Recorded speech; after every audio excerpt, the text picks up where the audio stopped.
Bonjour, demande de modification du zonage au règlement 2008-102 pour les propriétés situées entre le 355 et le 373 route 117.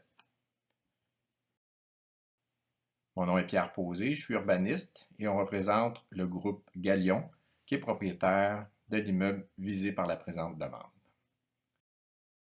La propriété est située sur la route 117, plus précisément dans le secteur Saint-Jovite.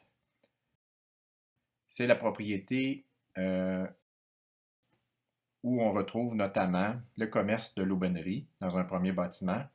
Et dans le deuxième bâtiment, on retrouve un dépanneur avec vente d'essence sous la bannière Ultramar. En ce moment, on retrouve trois locaux vacants et c'est la raison un peu de la présente demande de modification de zonage. C'est pour demander à la Ville d'augmenter le nombre d'usages autorisés à la zone où se retrouve la propriété. Au règlement de zonage, la propriété est située dans la zone IN 472-1. À chacune des zones au règlement de zonage, on associe ce qu'on appelle une grille des usages et normes.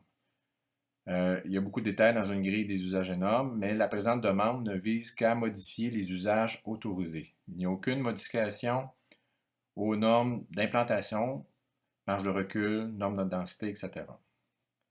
Essentiellement, la demande de modification de zonage est la suivante. Vous avez d'un côté les usages autorisés. Donc, chacun des usages est identifié avec un astérix ou deux astérix. Et vous voyez plus bas que l'astérix correspond aux superficies minimum exigées pour chacun de ces usages-là.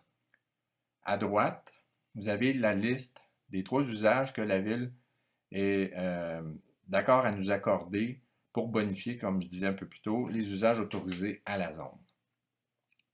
Chacun de ces trois nouveaux usages-là devront avoir une superficie minimum de 300 mètres carrés.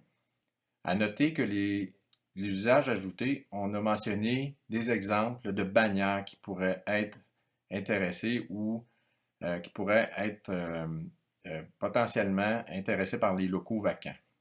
Ce n'est que des exemples et c'est pour donner un peu l'idée des usages qui pourraient être autorisés pour bonifier l'offre commerciale de ce secteur-là. Ce sont tous des commerces à caractère régional, donc ces usages-là ne viennent pas nuire à la vitalité commerciale de la rue de Saint-Jovite. C'est vraiment des types de commerces pour éviter notamment les fuites commerciales vers Sainte-Agathe, Saint-Jérôme et ou Laval. Ça complète la présentation. Merci de votre attention.